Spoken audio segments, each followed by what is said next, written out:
Hey, y'all know who it is, man. It's your 8-town partner, Sahara the Prince, man. And I'm kicking with my folks and my dog over at Gully TV. Hey! You ready, Nick? Let's get him.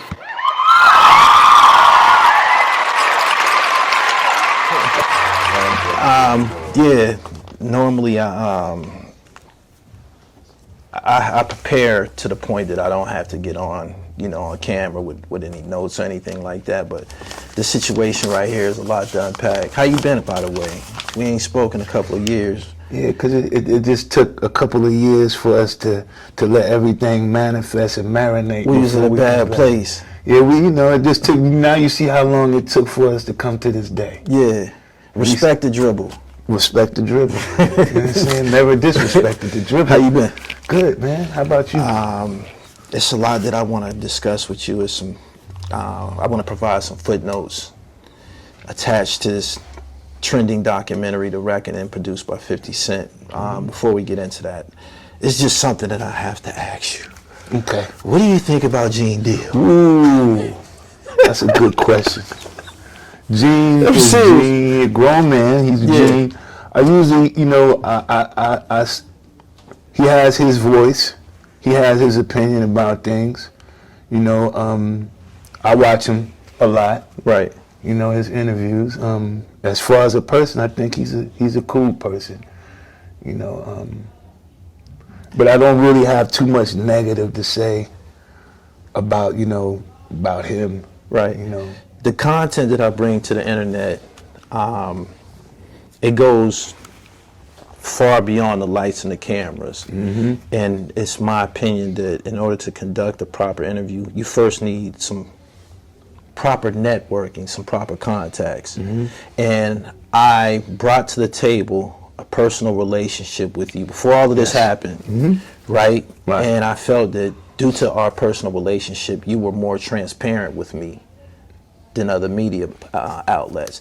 There's some information that other platform extracted from conversations that we had.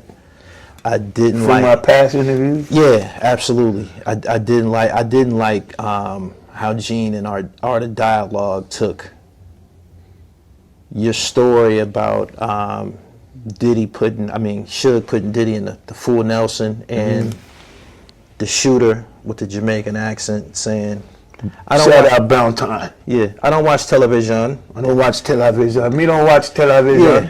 You're the only person that brought that to the internet. That was never known. That was original. Yeah. I was there that night. Yeah, so the fact that information was released on my platform, I felt that it was like a cheat code. I kind of had an edge on everybody else.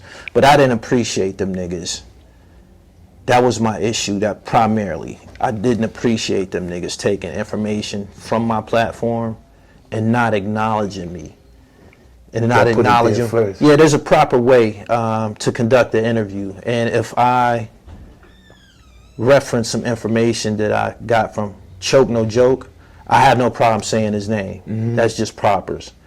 Anyway, we heating the soup. Yeah, I don't like that shit. I don't like it. I work hard. I do, and a lot of my interviews, they are scripted, and I put a lot of preparation into these discussions, and I wasn't feeling that shit. So that kind of, I noticed that. Yeah, that kind of irritated me, in the fact that after that, you did some interviews on the Art of Dialogue where I felt that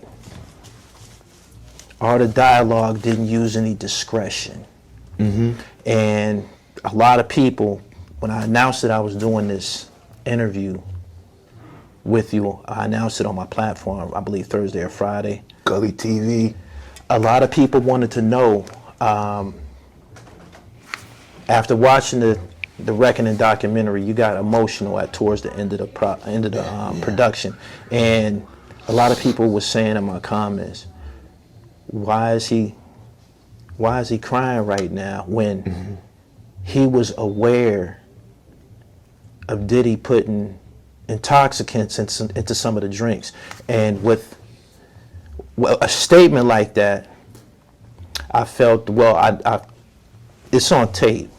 the way that you presented it, you said that you said we would be in the clubs and, you know, we would have bottles and they would have these bottles over here that was for the girls. And when you said we, it was almost like you.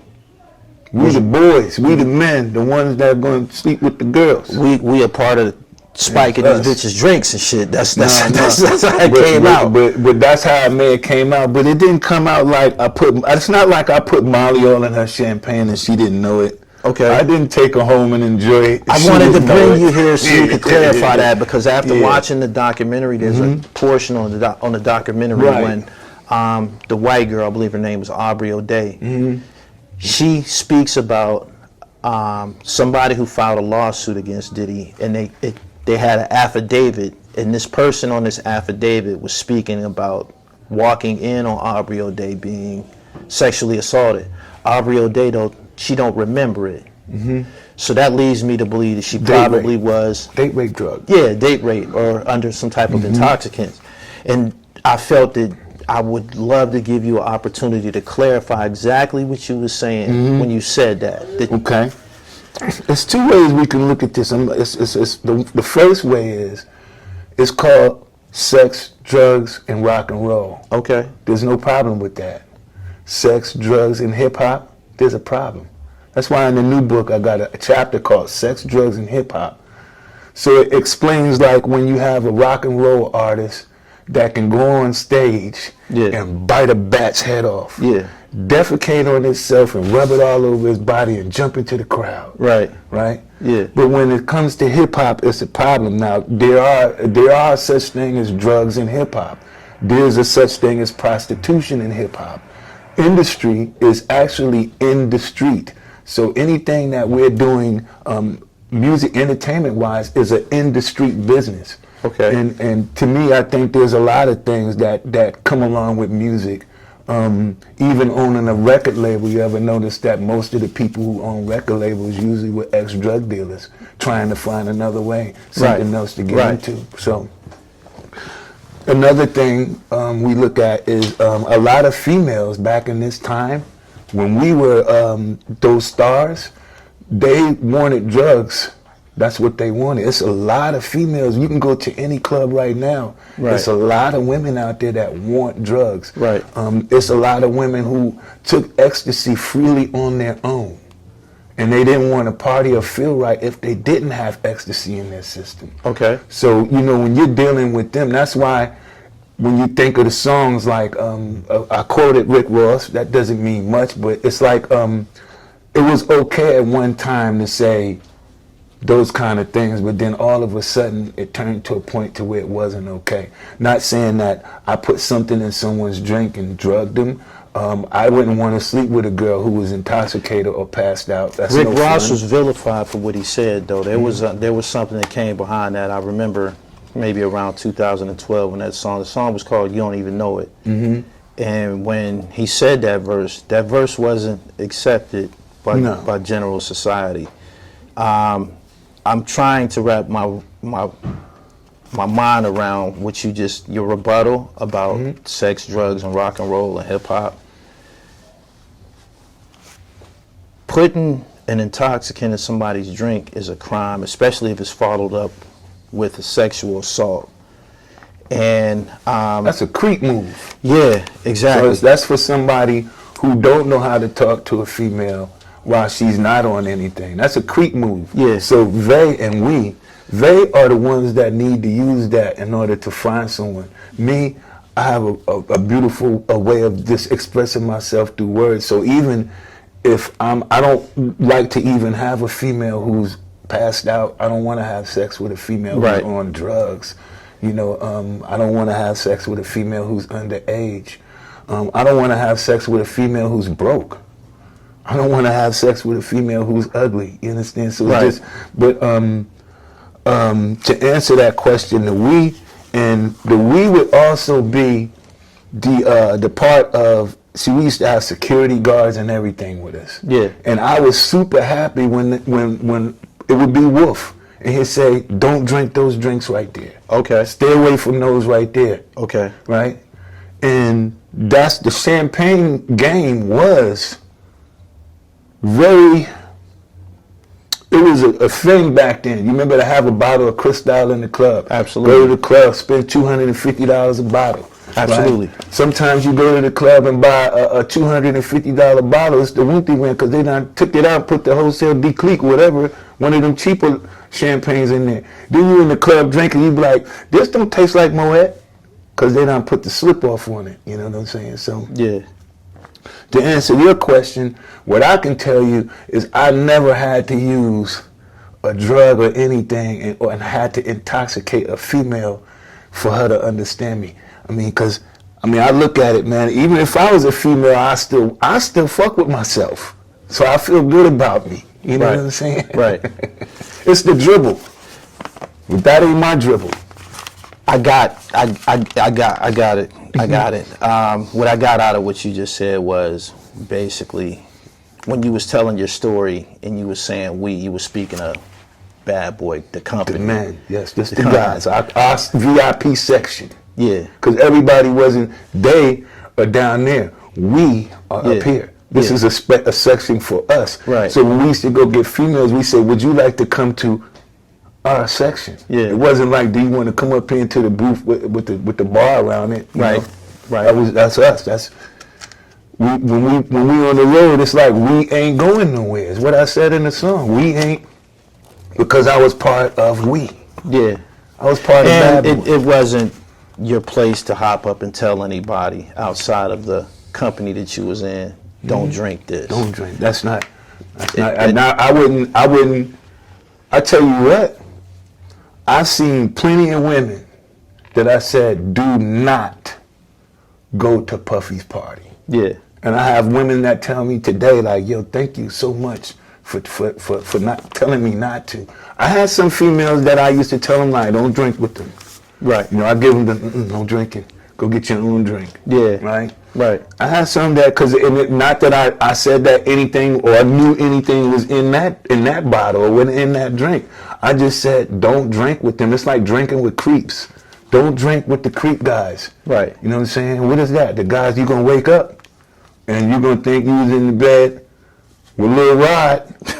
You're going to wake up with sore. Oh no.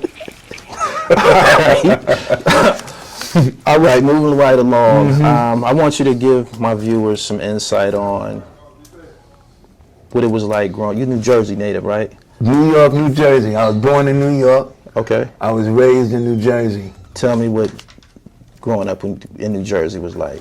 Growing up in New Jersey was actually incredible because the part of New Jersey I grew up was called Teaneck. It's a little funny town. You know, it's like Israel. A lot of Jews lived there. So they used to call it Little Israel.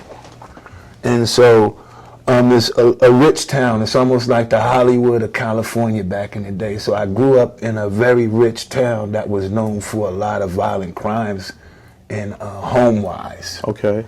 You know, so I grew up in New Jersey. My father just moved from New York. And would you want to talk more about that, or you want to? I want a little insight. I want to primarily when people come to the internet or when people are introduced to you, it has something to do with Sean Combs.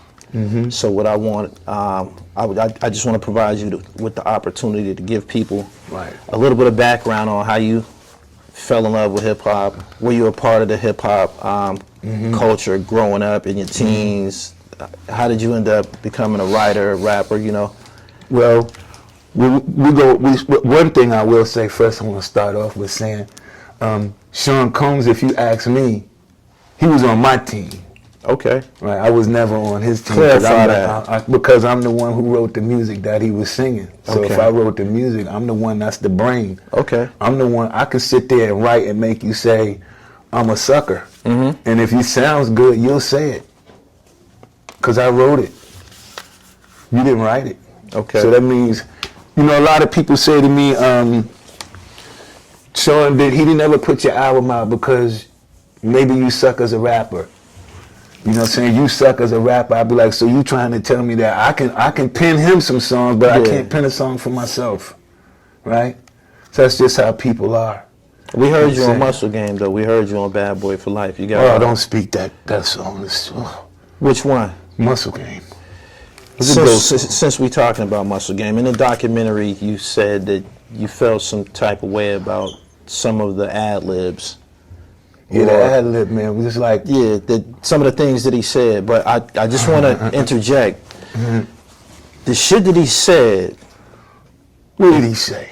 It fit the song. It fit the song. Y'all was talking some live shit. Y'all was talking about get the fuck out of Dodge and all of that type of shit. Fuck out of Dodge, man. Yeah, so I never had any problem with what he said, but it did have an eerie connotation to it, being as though some people might have lost their life at the hands of Diddy. Anyway, when that was added to the song, did you feel some type of way about it then? Then, when he said it, I was kind of like, I was just like, I'm looking at Rob. I'm like, yo, Rob, you know, Harold Melvin and the Blue Notes is like the Blue Notes is getting out of hand. I'm like, what's up with the saying they off key or something? I'm like, I'm trying to get him to the side, yo. What's wrong with him? Yeah, you know what I'm saying?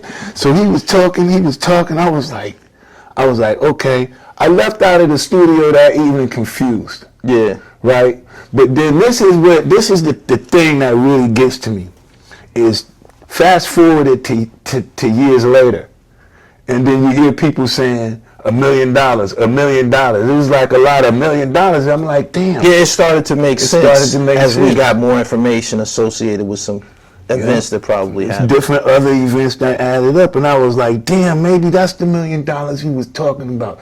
But it'd be a couple of them. It'd be million this. He gets sued for $1 million, this. So you'd be like, damn, it's a lot of $1 million deals going on. Yeah. You know what I'm saying? So to go through that den, and then fast forward and hearing what someone is saying about this, and you'd be like, damn, man, I hope he wasn't talking about him. Yeah.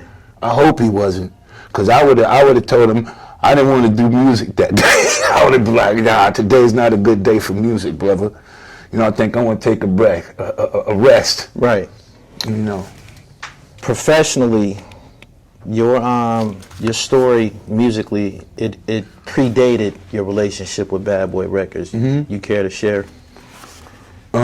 Ask that one more time, because I want to. Prior to being on Bad Boy, I'm basing this question off of knowledge that I have between me and you. Yeah. Prior to being on Bad Boy, you had already recorded some music with some professionals. Ironically, another Mount Vernon native, right? Yeah, that was Heavy D. Heavy D was the first person, him and McGruff. Okay. Heavy D and Tony Dofat, they was working with they was working on McGruff album, and Heavy flew me because, you know, Heavy used to be in Beverly Hills. Okay. So he was kind of like from the neighborhood. He was like, Heavy D, I see him every day. He said, come meet me at the barbershop. I go meet him at the barbershop. So at this time, you had moved to Beverly Hills. I was in LA. That's when I was with D1 and them out there. Yeah. From the shout out to D1, man. What's up? So, as far as proximity, how far is Beverly Hills from this Mansfield area that you associated with? Step outside right there. It's right there. It is the Beverly Center.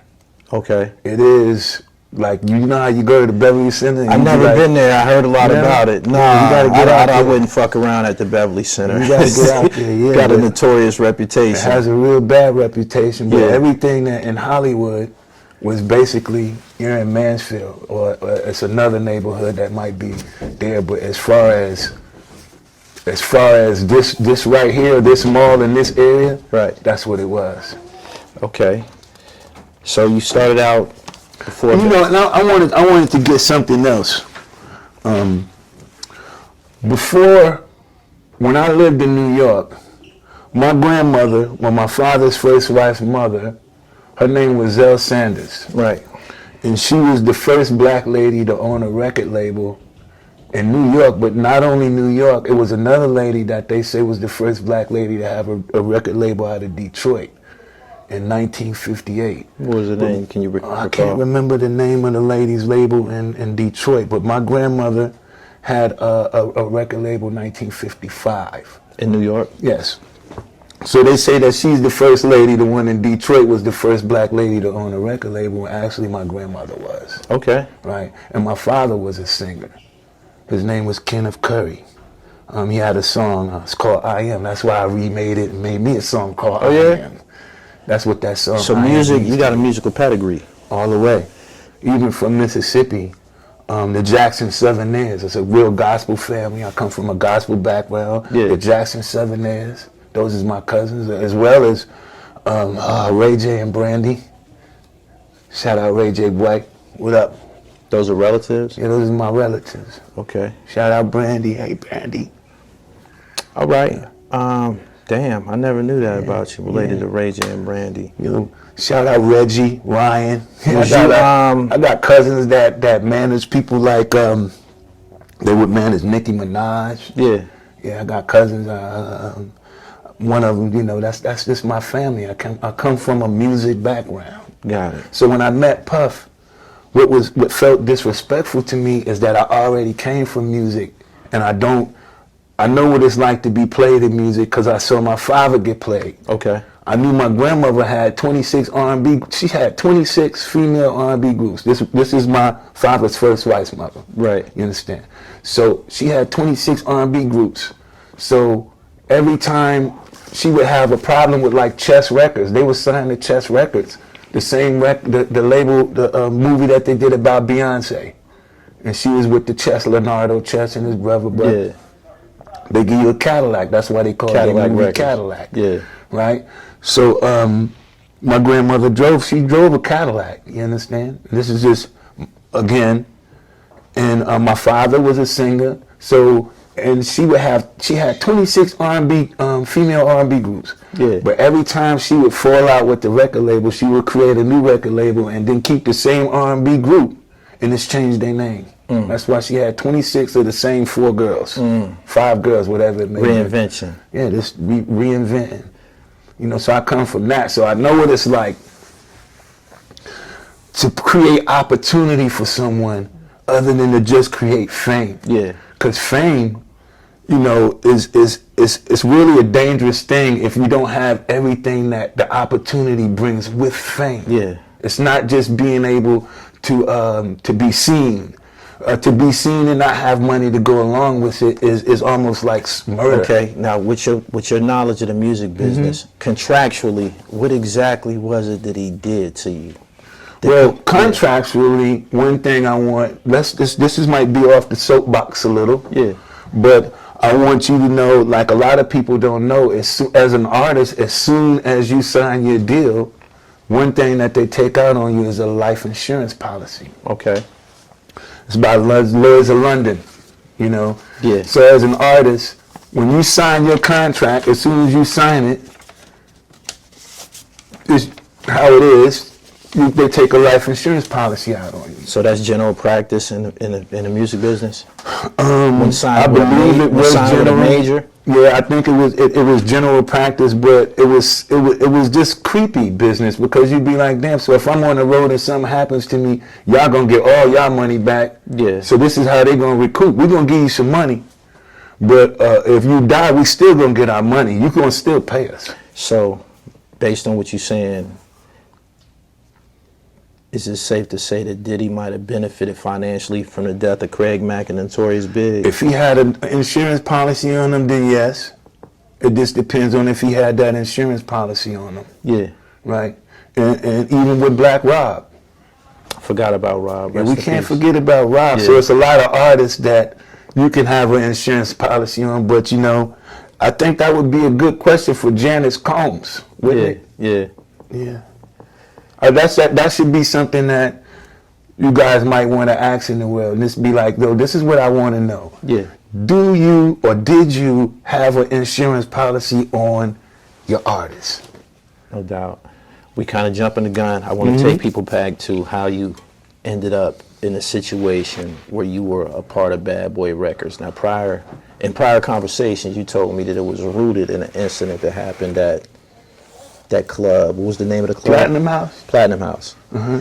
Run that by my viewers again, please, if you don't mind. What part you want to talk how about? You ended up getting the deal How I ended up getting the deal. Is that what it was? A deal? No, how the deal came after the Platinum. The Platinum House event happened in 1995. The deal came in like maybe 1997, 98, right up in those times. Okay. So this was like a few years later.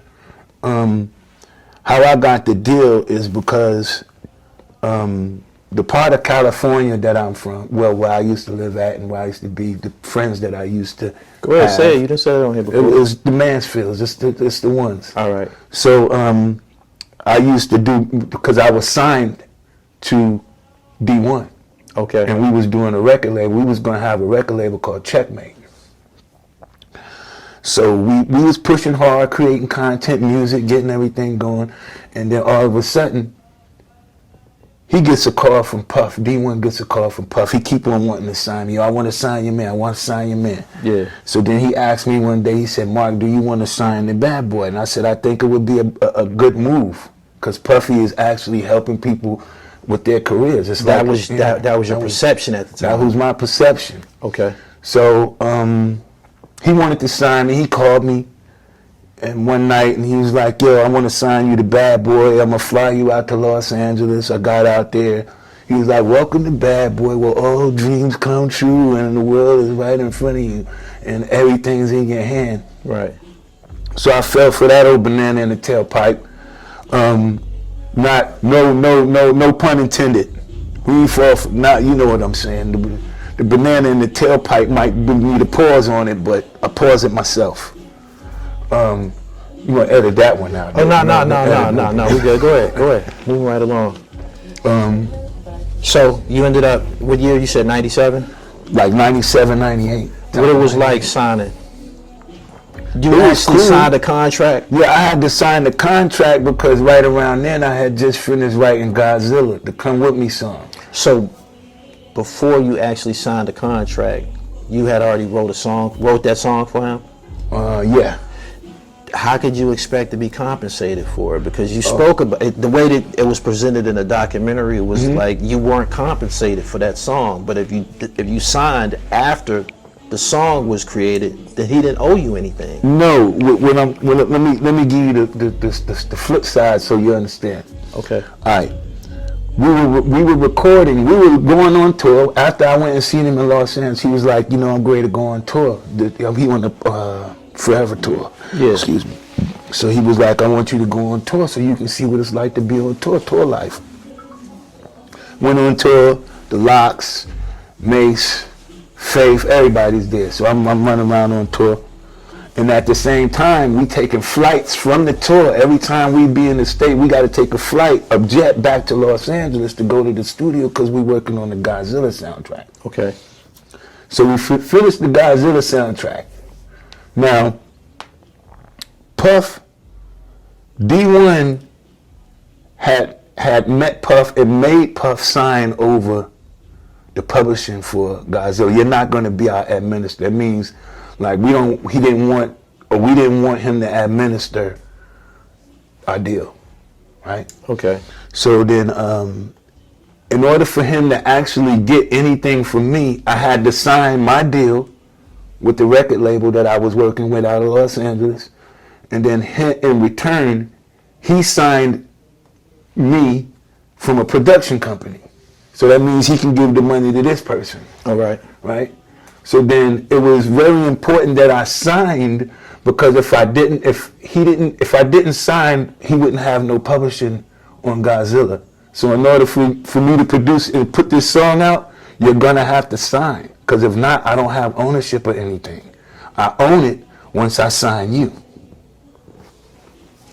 It's the same time. I can see how a person could get lost within the terms of that contract or that partnership. That's how contracts are. It sounded very complex. Could you say that again, please? Okay. Hold on. I want to present the question again. Okay, come on with it. You said that you signed a contract after you had already wrote this record, Godzilla. Mm-hmm. Now tell me why you felt that you were owed compensation if you signed after you wrote the record. I wasn't even an artist on Bad Boy then. He just wanted me to, I just met him. Yeah. And he was like, I want you to write a song like you would write it for yourself. It's Godzilla. Okay. But the point that I'm trying to tell you, Yeah. we had 100% ownership of our publishing, of Okay. everything, right? Okay. He signed it over, which is very abnormal for him to do. But then once he signs me as an artist, he gets it back. Because once you sign, once you sign as an artist, you're going to be giving away some publishing. You're going to have to do a publishing deal. Matter of fact, when I signed, I think I got $25,000. Yeah. Now, at the time, to someone my age, $25,000 might have seemed like a lot of money, but it just wasn't a grown man's money. Right. When did you decide that you was in a bad situation? When I knew I was around the wrong people, that I felt like the people that I wasn't around I wasn't going to be able to grow with them. I was like, this is not a growing. This is not growth. This is stagnation. This is not a come up. It's a setback. Yeah. Yeah. So I was like, yeah, it's time. I'm not used to moving backwards. Yeah.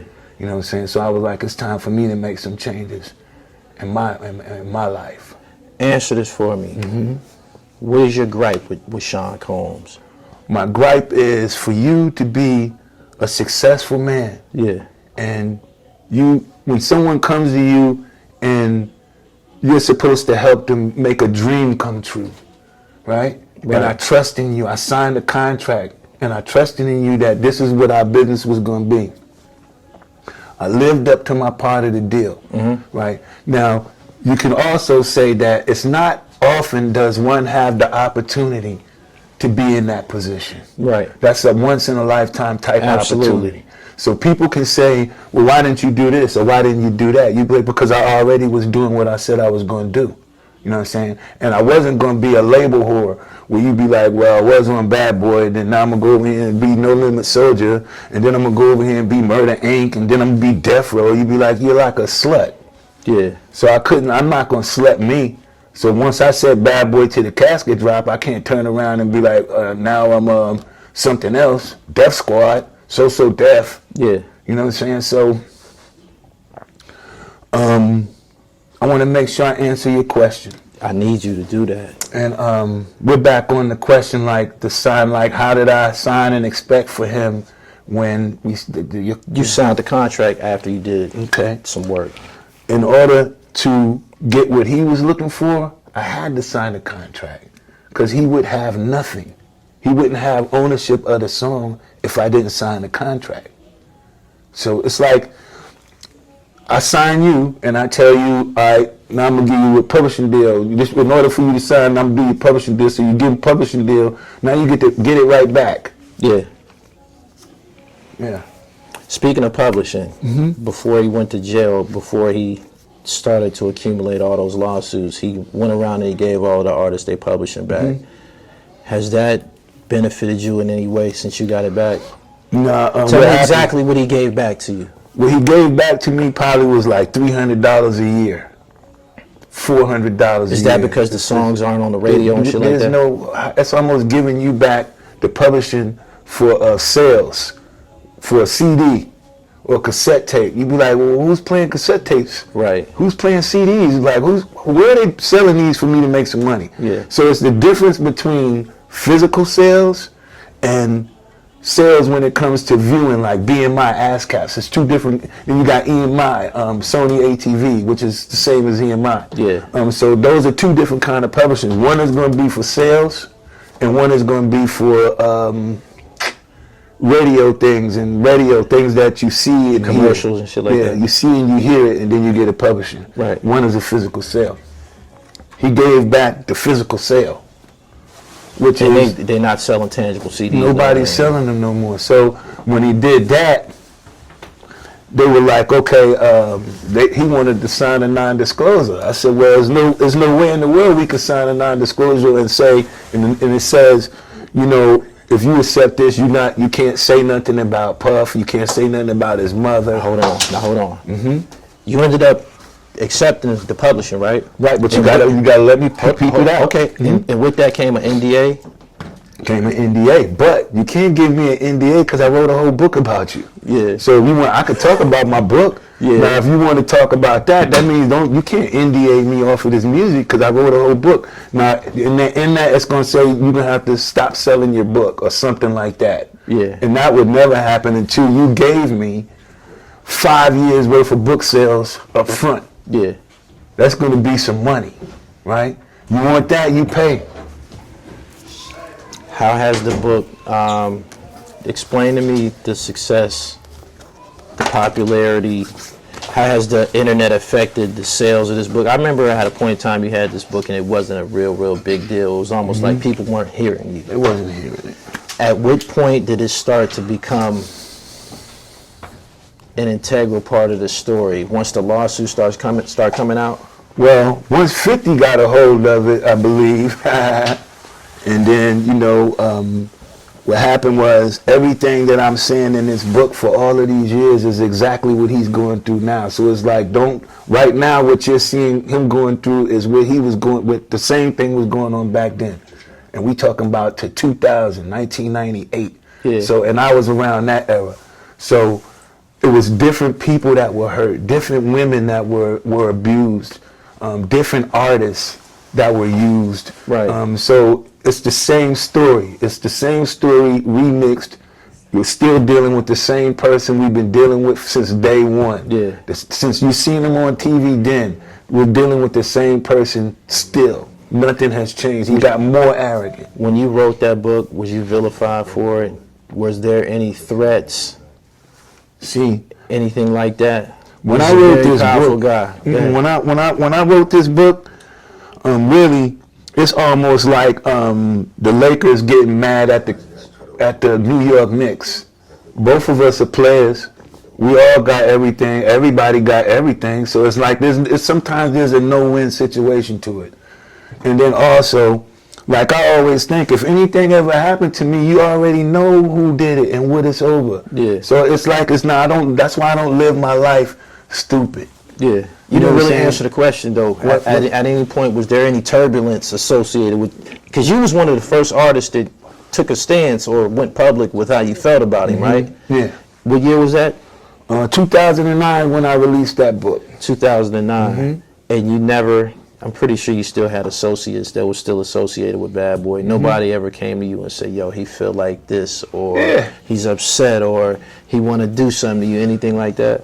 I had one friend told me, he told me years later, like maybe last year, he said, Puff called me and told me, did you see that book that your homeboy wrote? Yeah. And he was like, yeah. He said, I don't really have nothing, I don't feel no kind of way about it. He said, we got to get rid of that book. We might have to get rid of him and the book. He said that to somebody? And then he offered something, and my friend said no, because I don't do that to my own kind. Hold on.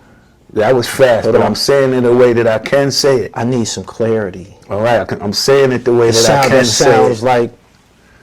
Sounds like the person that he asked for said, it's almost like saying, I can't touch the dribble god, not the dribble god. Yeah. You know what I'm saying? No, we can't do nothing to him. I have to, we got to, come on, hold on. Yeah, we can't do nothing to the dribble. Hold on. So, you said this was recently.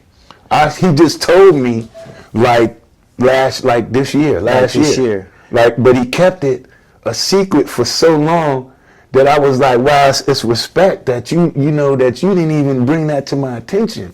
Yeah. It was like, I didn't even want to tell you. You know what I'm saying? And then I was like, this can't be real.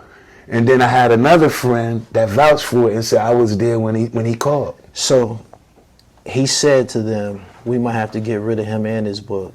Yeah, I get rid of him in this book. Basically, to some kind of flashing like that, I can't quote him word for word, but it was basically him and the book. We got to end him in the book. Yeah. And he offered something for him to make sure. A ticket?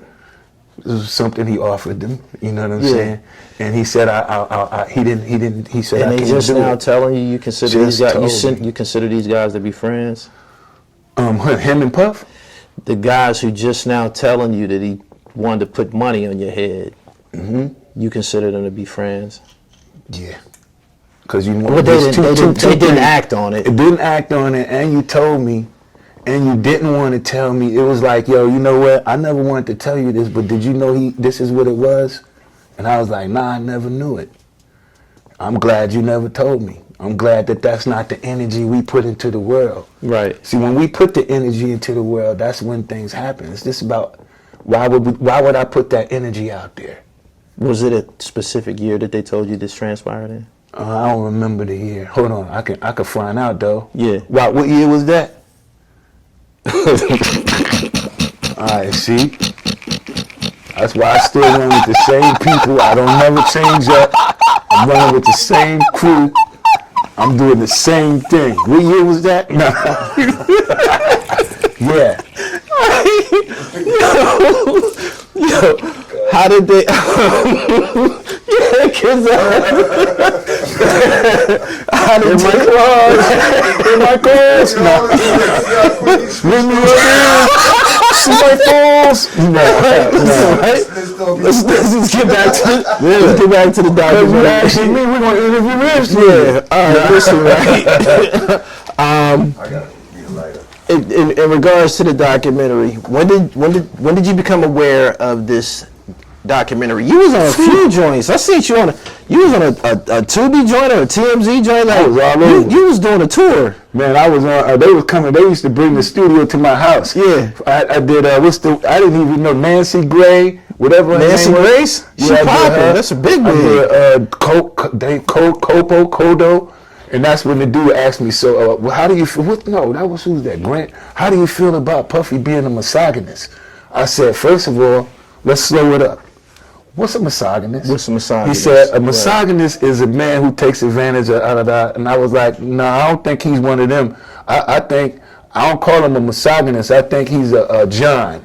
Yeah. Like he's somebody who buys women. Like he's not going to be the one who traffic girls and all of this. So I kind of think that the words that they were using wasn't words that we consider. That's not in our community. Like we call them what we call a misogynist in our community. It'd be like a woman hater, something like that. Or what would a misogynist be if you was to put it into our culture term? What would you call it? I think personally, I think a lot of, in regards to black men, the way that we live and deal with women, especially if you're from the streets, multiple women, not really respecting anything.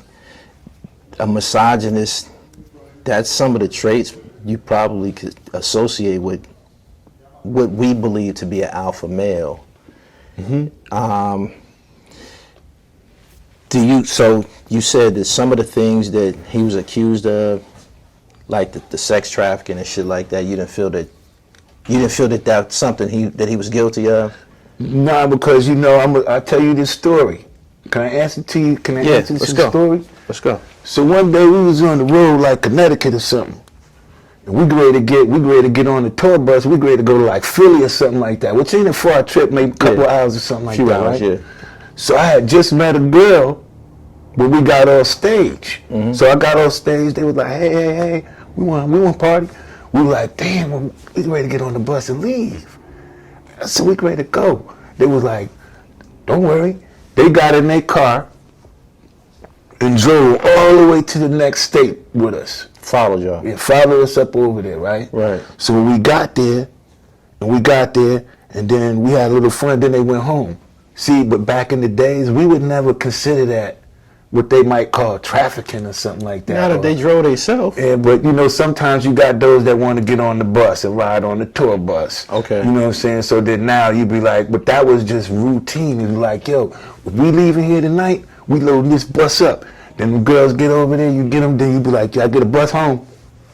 You know what I'm saying? Because we can't go too far. Some of them want to stay and be like, I want to do all 40 trips. Yeah. All 40 states. Real? Yeah. They did with the same outfit. You be like, knock me down for 40 states. Yeah, 40 states, same outfit. She done been through, man, it's just incredible. But nobody told her, I remember one time I walked in the mall. Girl saw me and just straight walked out her job, said, I'm not coming back. She wanted to go to the show. She just straight left. I'm like, God damn, what about your job? She said, I'm not worried about that. You know what I'm saying? I'm like, God damn. Only thing you had to do was just be there. It was different. It was a different kind of thing. It's you know, that's how that was. So you would never think that you're doing something wrong. Yeah.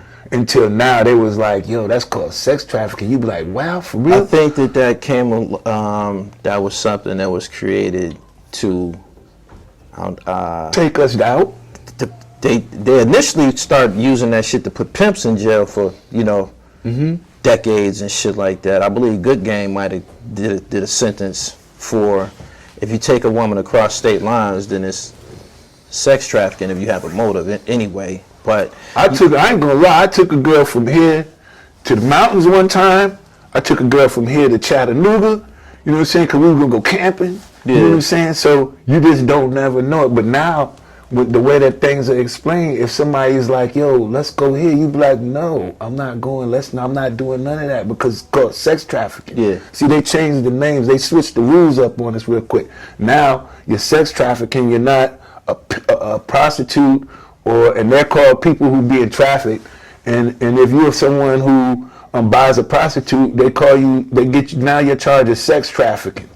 And you'd be like, damn, how the hell, I thought trafficking something was moving it. I don't know how did they come up with prostitution and buying stuff like that, sex trafficking. Yeah. See, they changed the words, because they changed up the crime.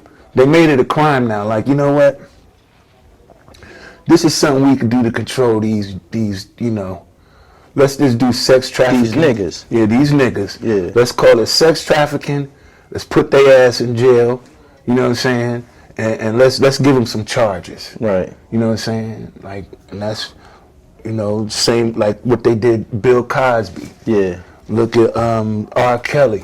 You'd be like, how in the hell, the man didn't kill nobody? Right. You know what I'm saying? He got more time than somebody who killed 18 people. You be like, and y'all gonna give him that many years? Like, come on now. How long does it take to learn to say, you know what, I'm no longer gonna pee on girls.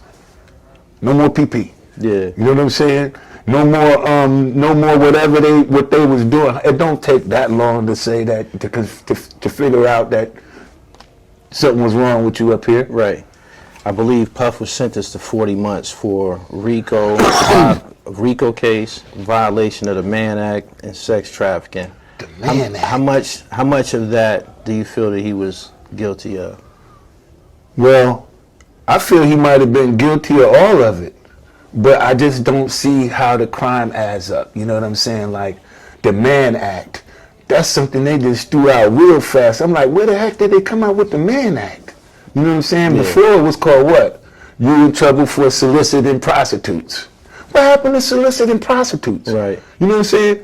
And I'd rather go solicit prostitutes and be in trouble for that than to be in trouble for some Mann Act. Yeah. Okay. You know what I'm saying? So I didn't feel like what he was charged for. First of all, I didn't feel like, you got to read the new book, because in the new book I got a chapter called "Drop Me." Yeah. We're gonna get to that. Okay. We're gonna get to that. Okay, we're gonna get to that. How did they go about courting you for this particular production? I believe the director's name was Alexandria Stapleton or something like that. Yeah, Stapleton. How did they go about, what did they reach out to you on social media? My homeboy named Jacques. He called somebody, his cousin, his name was Amant, and then they had a company they was working with, and then I met Alex. They wanted to do an interview on me. So it was like last year, September of 2025. Right. No, 24. So they wanted to do the interview. Flew to New York, did the interview, and couldn't talk about it for a year. Until it came out the other day. I couldn't say nothing. I just had to just kick back. You filmed this last year? Yeah. And it was in a contract that you can't talk about it? It was like, I could talk. You can't really put it out there. You can't put it that on it was coming internet. soon or anything like that? Yeah, nothing. It was real quiet. That's why when they released that docu-series, they told me, I found out like a couple of days before, because it was so under wrap. They didn't want nobody to know. I'm saying 50 announced that it was coming out December 2nd. But he didn't do that until after. By the time he did that, As soon as he did that, you heard Puff Lawyers cease and desist. Puff Lawyers cease and desist. Yeah. But by the time he did it, it was too late. He didn't have a month to go and say, I heard a month ago that you're going to be releasing the docuseries on December 2nd. Yeah. He didn't say it until December 1st. Of all of the productions that you participated in, like I said, I've seen you in at least 3 of them myself. Did you feel that this one was going to be the big one? Because this is the big one. This is the big one. Yeah. This is the one.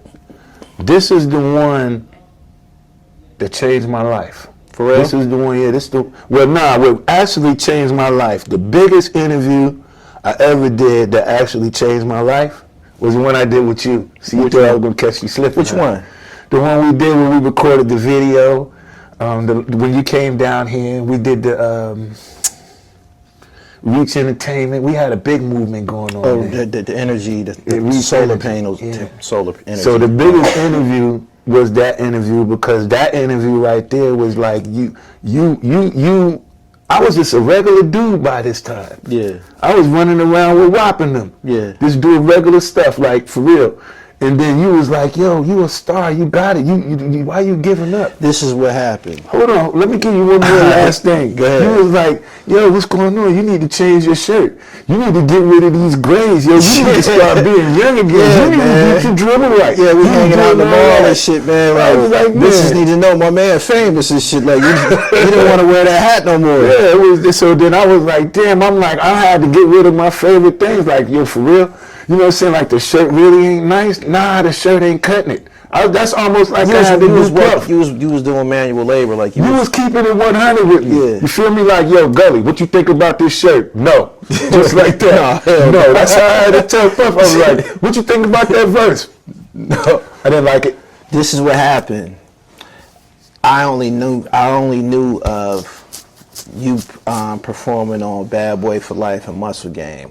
When you brought me down here and we started to be around each other, you started to play your music, play records and shit. And I'm like, man, what is you gonna do with all this music and shit?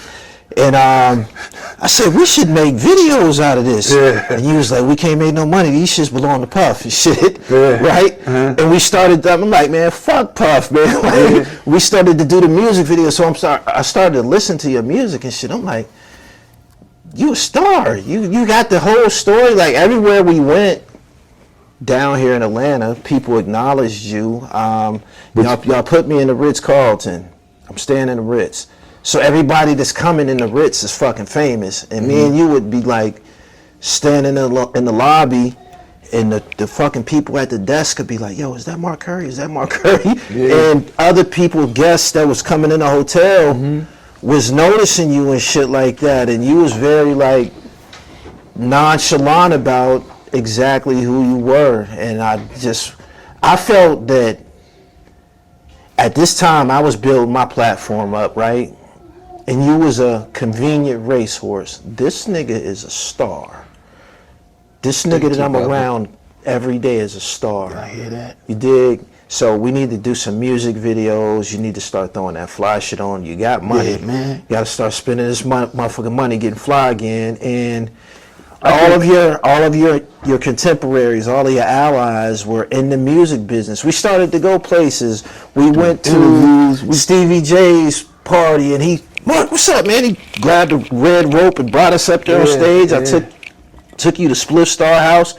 Spliff like, Mark, man, what's going on? So, everywhere we went, you was a big fucking deal. I basically took you on my track of the guys that I was interviewing. I would take you with me. And I paid attention to the way that they received you. And I'm like, nigga, you still in the loop. Like, you still in the loop. So You know what kept me in the loop?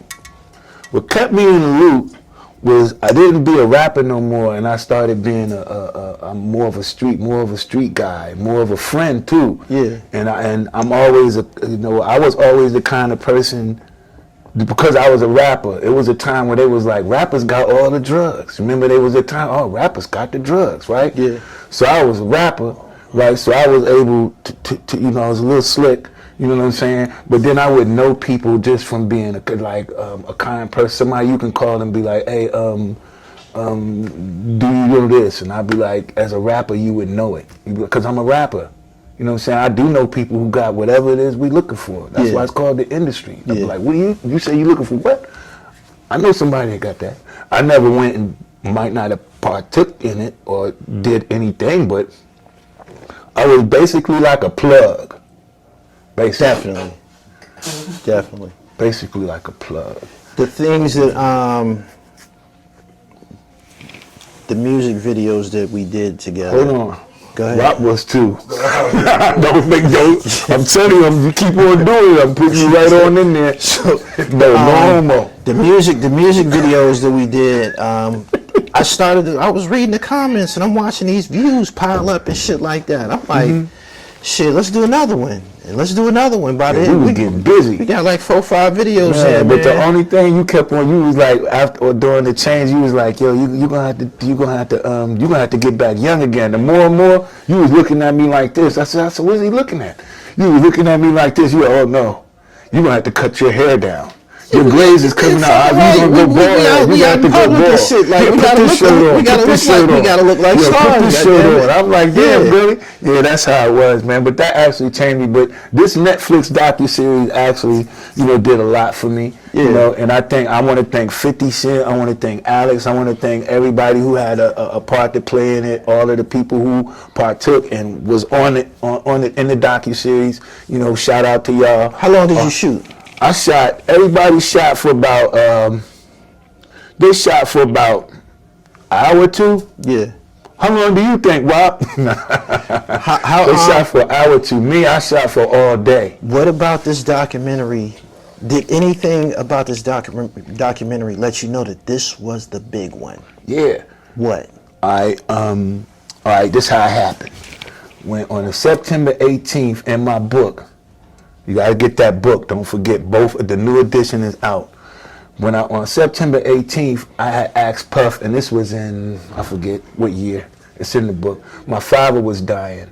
On September 17th, I asked him, could you send my father some flowers in the hospital?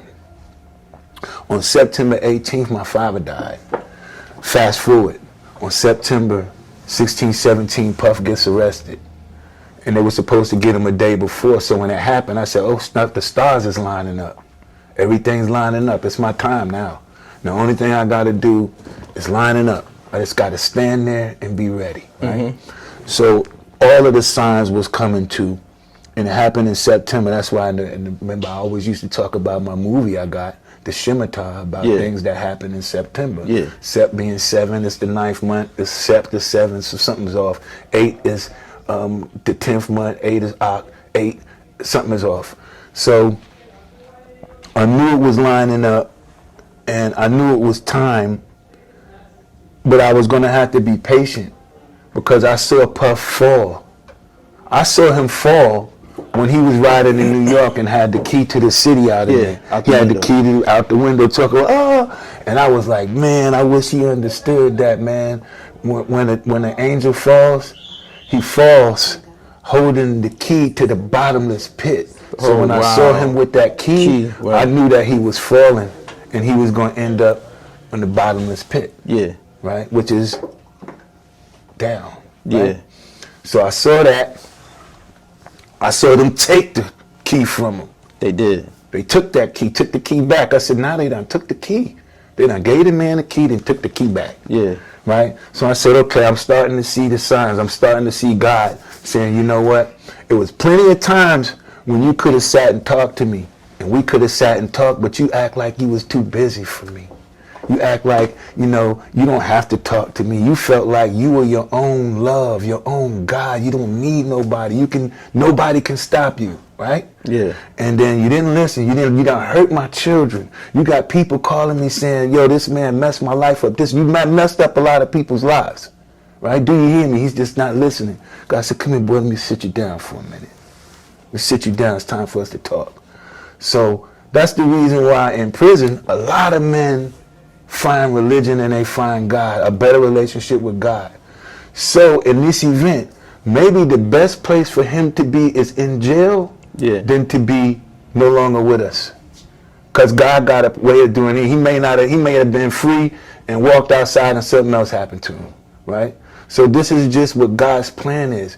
And it's nothing that I can say. There's nothing no one can say. This is just him right now and God.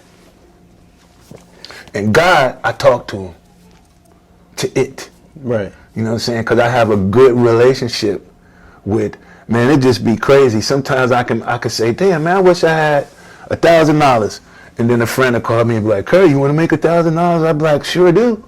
You know what I'm saying? Every time I would need something, it's always there. Yeah. You know, it may not be on time, but everything I would ask for, even if somebody was to really hurt me and whatever it may be, God has a way of getting back to that person. So I used to be afraid when people used to talk to me a certain way, because I'd be like, I don't mind you, you know what I'm saying? But usually people who talk like that, man, stuff be bad start happening to them. Chosen.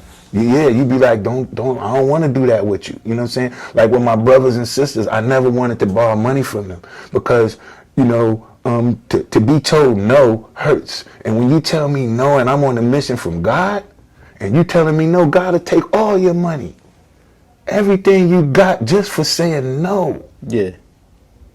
Right? That's how that happens. Absent from this whole chain of events has been Carl Thomas and Farnsworth Bentley.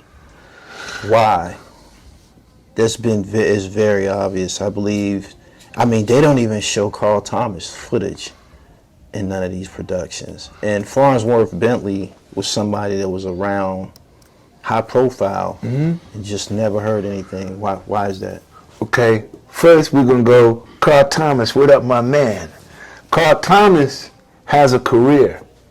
Carl Thomas doesn't have to be involved in none of the shenanigans, all of this. Carl Thomas can go and still sing a wedding song at someone's wedding. He still has a request to do shows. So Carl Thomas, same thing with Faith Evans. They don't need Puff anymore. Everybody who's doing good is someone who eventually stepped away from Puff. Look at Mace is doing better. Why did they have Mace? Well, you know what I'm saying? Because everybody who's doing better realize now that they're doing better without him. So there's no need for Carl to say Puff anything. You know what I'm saying? Because I can go make a show and I could do a new song. I could do a new album. You know what I'm saying? I moved on. You know what I'm saying? So then shout out to Carl Thomas. Shout out to Carl. Now, as far as Farnsworth Bentley, he probably was the tape recorder of the Freak Off tapes, all of that, before there was VHS. So he was like, the only thing that he could record is what he saw. He made sure to NDA that. You gonna work with me? NDA that. You ain't gonna be talking about none of my secrets. I don't care, because you know, if you Farnsworth Bentley, if you picked up a pair of Puff drawers that had dookie stains in it, you can't be like, oh, Puff, these yours? Hey, yo, Puff got dookie stains in his drawers. You know what I'm saying? You can't say nothing. Right. So it's like, yo, you cannot talk about my dirty drawers. That's a logical explanation, because he hasn't said shit, NDA. That came all the way from when he first started. It was, you know, when you're doing something like that for Puff, you're a personal assistant for any of the stars. You see everything. You see everything, so they make sure that you sign this, because they don't want you talking about I argue with my girl. You can't go talk about that. Don't go talk about my argument, because I got an NDA, so you can't say nothing. Why you talking? Why you talking? See, that's what would have happened. Did the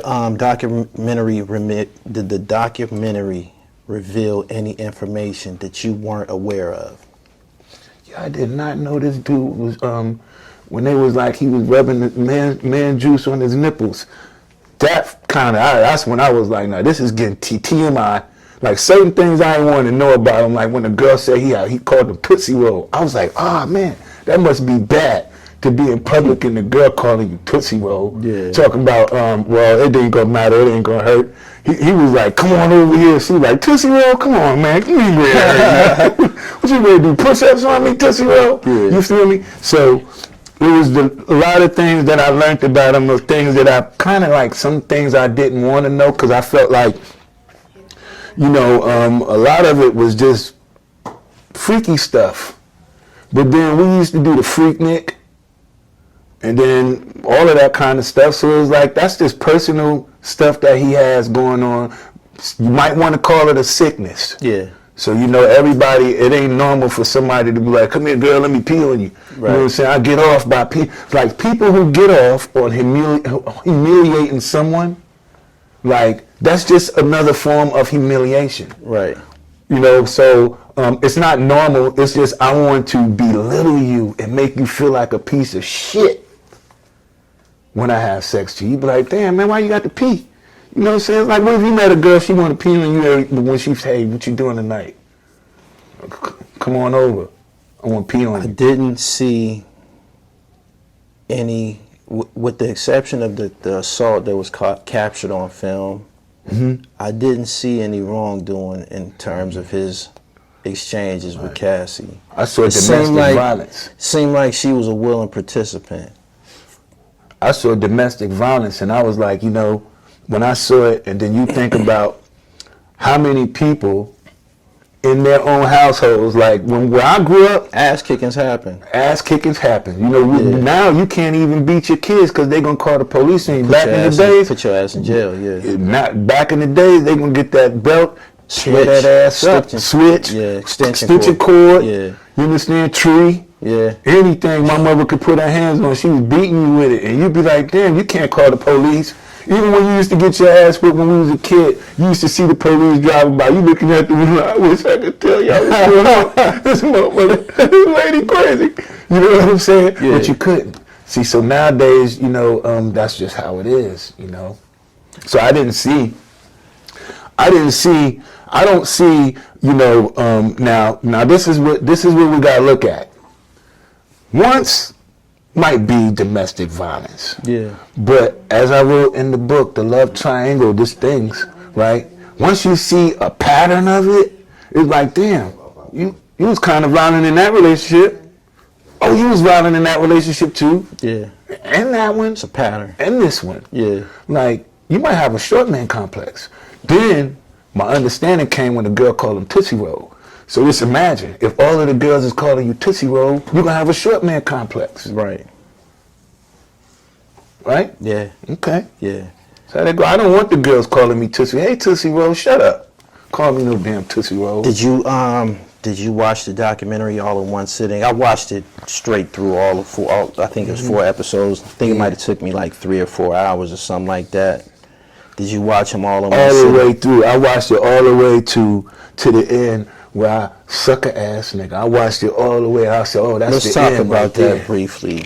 Okay. It seemed like that came from when a black man referred to you as a suck ass nigga, you officially done fucked up. That was like the punctuation. Yeah. Explain why you got emotional during this portion of the documentary. All right, this is for everybody who needed to know this. If you notice, black men don't cry. We suffer in silence. It came out. It's nothing. I think that a man expressing his, you don't have to. Masculinity doesn't come behind a man that doesn't cry. You know, crying is a way of mourning for things like my mother. When I think of my mother, so they ask me a question, I'm thinking my mother. And I'm thinking of everything that I set out to do when I was a kid. And then I ran across this one dude, right, who just didn't live up to his word. And then now in life, I'm at this, and I'm still trying to get myself on track. People know me, but I'm like, damn, how come I couldn't have, if I would have had an album, I could have maybe been a DMX or something. Yeah. Somebody who still can go and do what they need to do. I could be Rakim. Rakim is even still doing good. So do you think signing with Bad Boy, it kind of stunted your growth as an artist? It messed my whole life up. I wanted to have more children, all kind of things, you know what I'm saying? I wanted to be a different individual, but I realized today that I am this individual, and I'm very proud of myself. I take nothing from myself. Yeah. You know what I'm saying? But to answer that, when I took my glasses off, and I wiped my eyes like this. Right. So when I wiped my eyes, all the tears were gone. I put my glasses back on. Game as usual. Yeah. This is me now. This is a new me. Right. That hurt part of me, there's no reason I can be hurt anymore. You know what I'm saying? I can't be hurt anymore. No longer can be hurt. You feel me? He good. Right. No longer can be hurt. there's nothing to be sad about now. Like what he's going through and what God is dealing with him, and God is dealing with me. So look, God closed one door and he opened up another one. Right. So if it wasn't for this, then if you could look at it correctly, if it wasn't for him going through what he's going through, nobody still would know about my book. So maybe God wanted people to know more about my book than to see more of him. Right. Let's talk about the success of the first book. Okay. How has that book done? That book has sold a lot since 2009. I sold a lot of copies, but it was it was hard because nobody was paying attention to me. They just thought like, oh, you're just a hater. Disgruntled. Screw you, a hater. Oh, he gave you an opportunity. You know what I'm saying? If it wasn't for him, I wouldn't know you. I'd be like, well, how you gonna say that? You know what I'm saying? If it wasn't for me, you wouldn't know that song he just sang. All right. You know what I'm saying? Yeah. So actually, if it wasn't for me, you probably wouldn't know him. We gotta reverse it. I don't work for him, he works for me. Yeah. Right? There's no big you and little me in this situation. Right. Right? So that's how my attitude always was. No big you, no little me. And so, did I answer your question? You did. Explain this to me. How does this really fucked me up in the documentary. If you're signed to somebody's record label, is it common practice that they charge you for studio time for an in-house studio? I know that engineers and studios operate by way of an hourly rate, right? But was that something that was like predatory, right? Yeah, because it go like this. You're an artist. I sign you, right? I own the studio. You got a budget, $350,000. You're gonna come to the studio tonight. Office, send 30. You're gonna come back again. Office, send 30, and we're gonna pay for the track and all. Office, send 30. So it's just a way to get your money. Yeah. See, in Puff Daddy, if you ask me, it's always been a combination of something that belonged to someone else. Explain. Everything. Explain.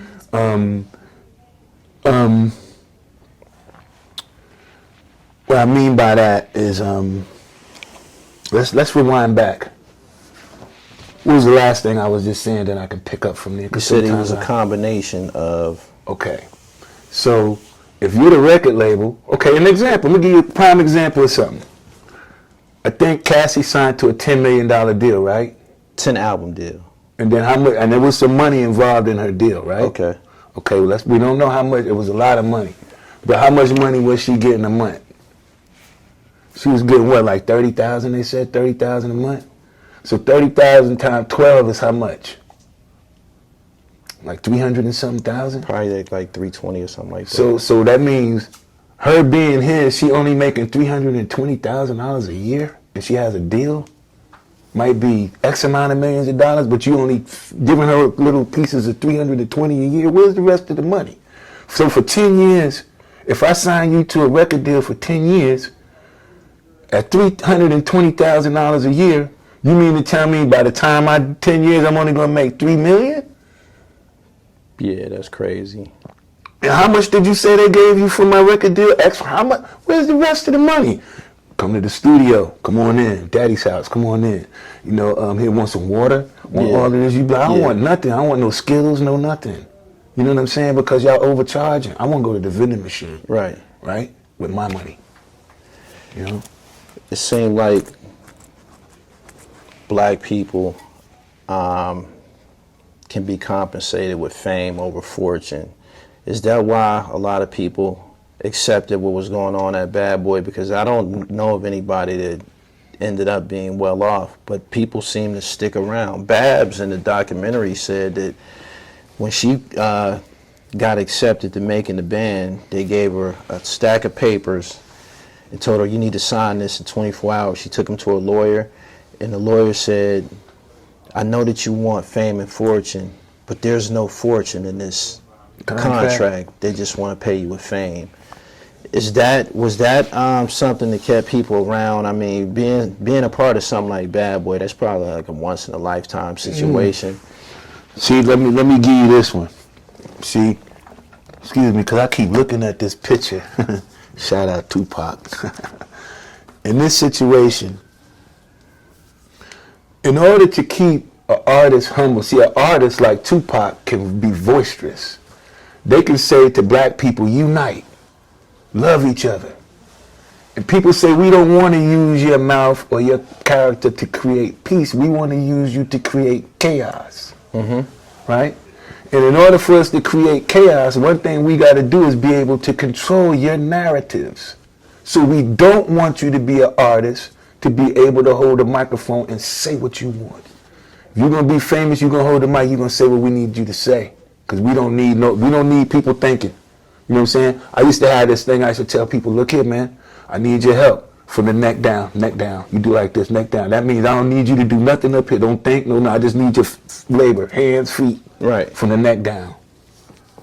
You know, so that's kind of like what it is. We only need you to be an artist, but we don't need you to be famous. You might open up your mouth and say something you saw at a party. No, we don't want to do that. Right? Keep you broke. And they call that keeping you hungry. Basically, breaking your spirit. You understand? Breaking the spirit is like breaking a horse. You know what I'm saying? And that's something that happens in the industry a lot. Your spirit gets broken. Right.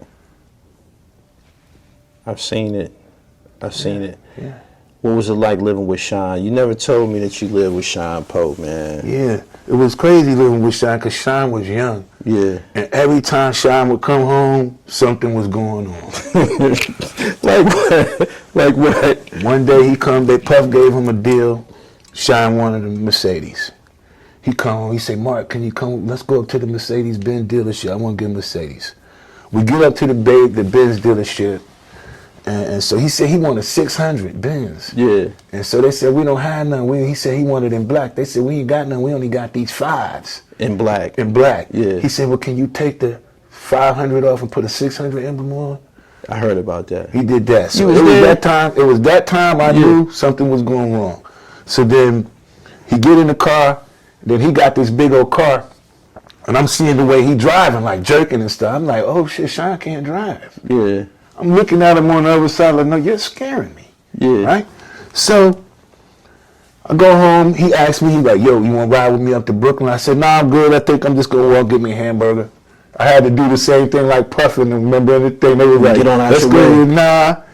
How many verses you say? You know what I'm saying? I was like, he was like, Mark, you want to ride with me to Brooklyn? Nah, I'm good. Right. I got some things I need to tend to, right? So then he come back. The mirror was gone. I said, okay. He come back the next day, the window got shot out. I said, how the window get shot out? He said he was over this girl house in Brooklyn. A boyfriend came out, something like that, started shooting, shot his window out. Yeah. I said, wow. So then the next day, I get a call, say, hey, can you come down to the hospital? I said, yeah. I come down to the hospital. They said, look, he had a car accident and his cousin died. I said, what happened? They said the car axle, when he hit something, and the car axle came up and went straight through his back. God damn. And they said, don't tell Shine what's going on because we don't want him to go in shock. So I went in, he was like, yo, Mark, how's everything? Everybody out? I said, everything is cool, everything's good. I didn't tell him what was going on.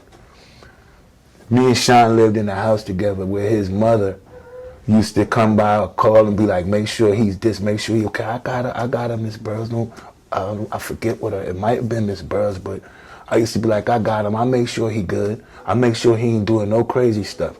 So I come home one time, he got the AK-47 with the bullet jammed in it, talking about in the house. Yeah, in the house. Hey, can you get this bullet out? I said, I'm sitting there thinking like, what is he doing in a room by himself, in a house? A brownstone? A brownstone. Yeah. It was puffy joint. Yeah. With a bullet stuck in the AK-47. Like, what are you doing? In the mirror practicing Scarface or something? Right. So I said, look, man. He was like, yeah. I said, well, if you can't really if you don't know how to unjam this, you should not touch it. Yeah. Put you know this what I'm down. saying? This is not for you. Yeah. You know what I'm saying? And then he got shot too. Yeah. Sean had got shot. Yeah. So he had this big old scar in his joint. And then he was walking around with, back then we had CDs, and Puff used to tell him, make sure you listen to Snoop Dogg. Make sure you listen to gangster rap. So he was like, Man, go get him some CDs. That's how Puff always do. Yeah, go get him some CDs. You need to go listen to Mos Def. You be like, Mos Def? Yeah, you need to go listen to Wu-Tang Clan. Get the Wu-Tang Clan CD. You be like, I don't want to listen to Wu-Tang Clan, bro. You know what I'm saying? But he was trying to get you to listen to it so you can pick up on their style. Like, he thought I was from Los Angeles, so he thought I was going to rap like one of them West Coast rappers and stuff. Like, because the Los Angeles, I don't rap like that. Yeah. I don't rap like that. I'm actually from New York. I'm from where you from. Matter of fact, your childhood best friend is my childhood best friend. That's how crazy it goes. Yeah. He grew up, his mother was best friends with my best friend's mother that lived on Voorhees and Teaneck. Grew up. So he's been around, you know what I'm saying? And I knew what my friend's mother was doing. It wasn't no hoeing or nothing. These ladies was getting money. Yeah. You know what I'm saying? So I know, and I knew what Puff and her mother was friends with. Puff's mother was one of those that she was a fast one, not a fast one in the bed. And I'm talking about she just active, like she like hustlers. Yeah. You know what I'm saying? Like, what kind of woman don't like a hustler? You know what I'm saying? But to answer that question, did I answer that question? Yeah.